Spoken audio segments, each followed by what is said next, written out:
आपने कभी ऐसे मंदिर के बारे में सुना है जहां भगवान को देखने मात्र से भक्त सम्मोहित हो जाते हैं, जहां मूर्ति को बार बार पर्दों से ढका जाता है ताकि भक्तों पर उसकी दिव्य दृष्टि का प्रभाव ना पड़े। वृंदावन के प्रसिद्ध बांके बिहारी मंदिर से जुड़े ऐसे ही रहस्यों और चमत्कारों की कहानी आपको हैरान कर देगी। क्या यह सच में भक्तों के लिए एक दिव्य अनुभव है या इसके पीछे कई गूढ़ रहस्य छिपा है?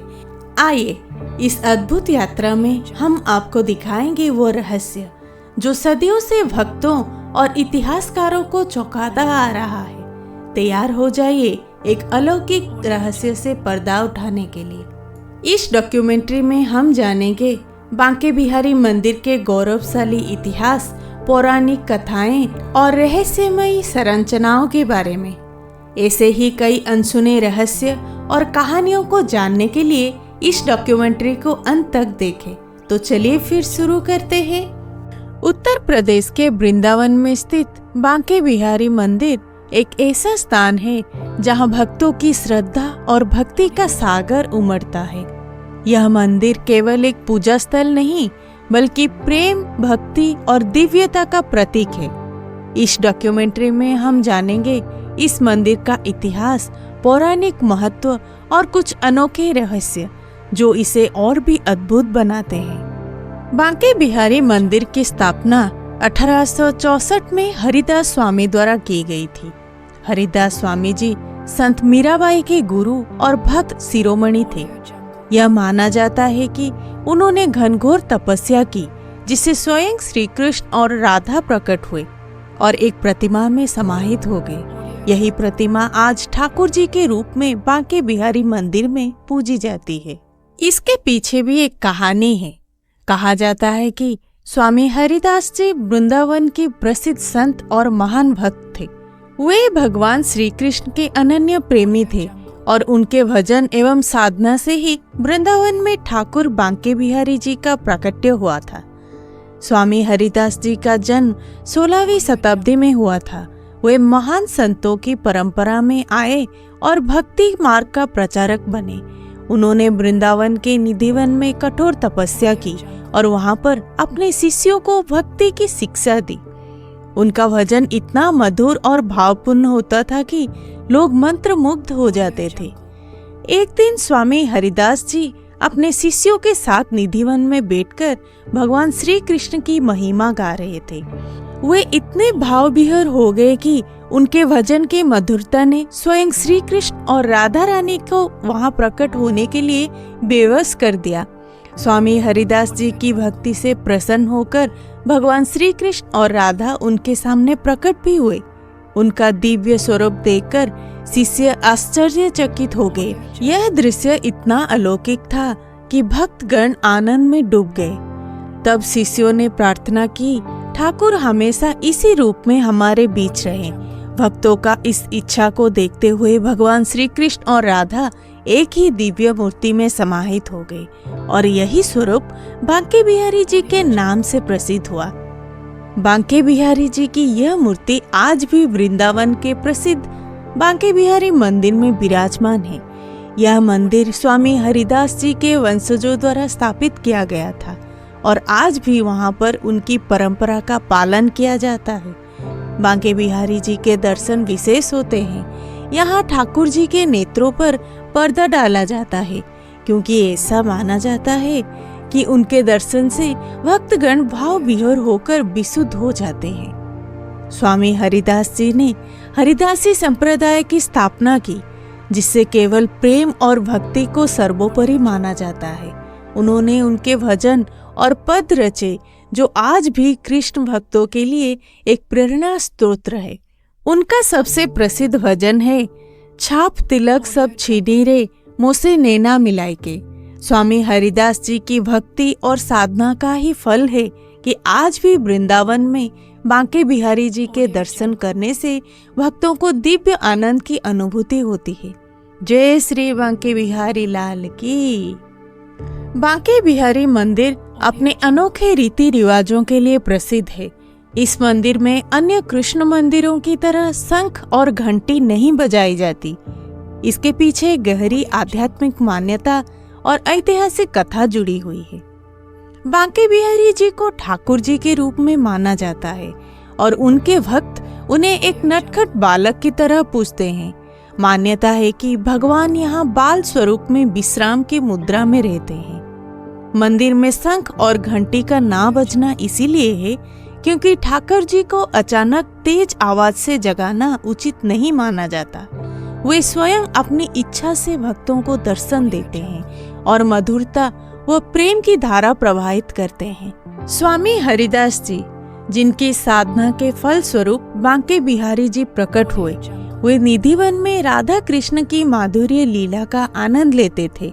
उन्होंने हमेशा सौम्य और मधुर वातावरण में भजन कीर्तन किया और किसी भी प्रकार के तीव्र ध्वनिवादन जैसे कि शंख और घंटी से दूर रहे। इसीलिए मंदिर में केवल कीर्तन और मृदंग करताल की ध्वनि ही गूंजती है। भक्तजन शोरगुल करके बजाय प्रेम पूर्वक भजन गाकर ठाकुर जी को रिझाते हैं। कहा जाता है कि ठाकुर जी रात में निधिवन में जाकर विश्राम करते हैं और सुबह अपने मंदिर में विराजते हैं। तेज ध्वनि से उनकी मधुर निद्रा भंग हो सकती है, इसीलिए मंदिर प्रशासन और भक्तजन इस परंपरा का पालन करते हैं। बांके बिहारी जी के दर्शन का अनुभव बहुत कोमल और प्रेममय होता है, जिससे तीव्र ध्वनि की आवश्यकता नहीं होती। बांके बिहारी जी के दर्शन इतने प्रभावशाली होते हैं कि भक्त सम्मोहन में डूब सकते हैं। इसी कारण उनके नेत्रों पर पर्दा डाला जाता है ताकि उनकी दृष्टि से भक्त एकदम मोहित ना हो जाए। इसी तरह शंख घंटी ना बजाने की परंपरा भी भक्तों के ध्यान और भाव विहर अवस्था को बनाए रखने से सहायक करता है। तो बांके बिहारी मंदिर की यही परंपरा प्रेम और माधुर्य भाव से जुड़ी हुई है। यहाँ शंख और घंटी ना बजाने का उद्देश्य भक्तों को शोरगुल से हटाकर प्रेममयी भक्ति और ठाकुर जी के सौम्य स्वरूप का अनुभव कराना है। बांके बिहारी मंदिर से जुड़े कई रहस्य भक्तों को चमत्कृत कर देते हैं। ऐसा कहा जाता है कि ठाकुर जी की आंखें इतनी आकर्षक है कि जो भी उन्हें बिना झपकाए देखता है वो उनकी भक्ति में इतना रम जाता है कि सब कुछ भूल जाता है। इसीलिए पुजारी समय समय पर पर्दा गिराकर उनके दर्शन को सीमित करते हैं। इसके अलावा एक कथा के अनुसार एक बार भक्त ने ठाकुर जी को अपने साथ ले जाने की इच्छा की और वे सचमुच मूर्ति के रूप में उनके साथ चल दिए। तभी पुजारी ने चमत्कारिक रूप से उन्हें रोक दिया। यह मंदिर आज भी ऐसे चमत्कारी घटनाओं का गवाह बना हुआ है। वृंदावन की होली दुनिया भर में प्रसिद्ध है और बांके बिहारी मंदिर इसकी आत्मा है। यहाँ रंगों की होली खेली जाती है, जहाँ भक्त और ठाकुर जी एक ही रंग में रंग जाते हैं। इस मंदिर में साल भर उनके उत्सव और त्योहार धूमधाम से मनाए जाते हैं। यहाँ भगवान श्री कृष्ण की लीलाओं से जुड़े विशेष पर्वों का अत्यंत महत्व होता है। भक्तगण इन अवसरों पर मंदिर में उमड़ते हैं और भक्ति भाव से ठाकुर जी के दर्शन करते हैं। तो पहला उत्सव झूलन उत्सव, जो कि श्रावण मास मतलब जुलाई या अगस्त में पड़ता है। इस दौरान बांके बिहारी जी को सुंदर झूले में विराजमान किया जाता है। मंदिर को फूलों से भव्य रूप से सजाया भी जाता है। रात्रि में विशेष झांकी और कीर्तन होते हैं। दूसरा जन्माष्टमी, भगवान श्री कृष्ण के जन्म महोत्सव, जो कि भाद्रपद कृष्ण अष्टमी या अगस्त या सितंबर में पड़ता है। बांके बिहारी जी को बाल गोपाल स्वरूप में सजाया जाता है। रात 12 बजे विशेष आरती और अभिषेक किया जाता है। मंदिर में भजन कीर्तन और विशेष श्रृंगार दर्शन होते हैं। तीसरा राधाष्टमी, श्री राधा जी का जन्मोत्सव, जो कि भाद्रपद शुक्ल अष्टमी अगस्त या सितंबर में आता है। इस दिन ठाकुर जी को विशेष रूप से राधा जी के रंग में रंगा जाता है। अबीर गुलाल उड़ाकर उत्सव मनाया जाता है। भक्तों के लिए विशेष प्रसाद वितरण किया जाता है। चौथा शरद पूर्णिमा, जो महारास उत्सव है। आश्विन मास की पूर्णिमा सितंबर या अक्टूबर में पड़ता है। ये माना जाता है कि इसी दिन श्री कृष्ण ने वृंदावन में महारास रचाया था। रात्रि में बांके बिहारी जी के दर्शन पूरे समय खुले रहते हैं। ठाकुर जी को माखन, मिश्री और केसरिया दूध का भोग अर्पित किया जाता है। 5वां, कार्तिक मास दीपदान उत्सव, जो कि कार्तिक मास मतलब अक्टूबर या नवंबर में आता है। इस दौरान बांके बिहारी मंदिर में दीप जलाए जाते हैं। विशेष कीर्तन और यमुना तट पर दीपदान भी होता है। 6, अन्नकूट और गोवर्धन पूजा दीपावली के अगले दिन अक्टूबर या नवंबर में आता है। इस दिन बांके बिहारी जी के 56 भोग अर्पित किया जाता है। विशेष श्रृंगार दर्शन होते हैं। भक्तों को महाप्रसाद भी वितरण किया जाता है। 7वां, फूलों की होली और रंगों की होली, जो कि फाल्गुन मास फरवरी या मार्च में आता है। यहाँ होली का उत्सव 2 बार मनाया जाता है। फूलों की होली, जिसमें कि विशेष फूल का वर्षा होती है। रंगों की होली, अबीर या गुलाल उड़ाया जाता है। बांके बिहारी जी को सफेद पोशाक पहनाई जाती है। भक्त रंगों और वज्रों के साथ ठाकुर जी के आनंद में मग्न हो जाते हैं। 8वां, अक्खा तीज मतलब अक्षय तृतीया, चरण दर्शन होता है उस दिन। वैशाख मास अप्रैल या मई में आता है।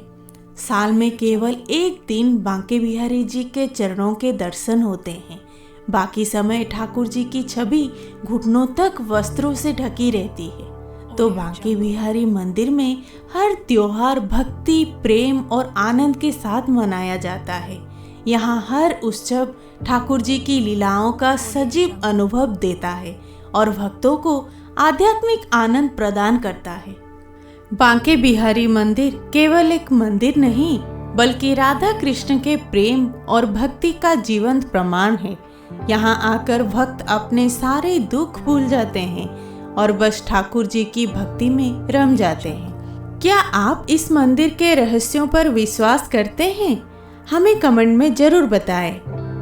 अगर आप ऐसी ही रहस्यमय कहानियाँ देखना चाहते हैं तो हमारे चैनल को लाइक, शेयर, सब्सक्राइब जरूर करें। तो चलिए दोस्तों, मिलते हैं अगले एक नए वीडियो के साथ।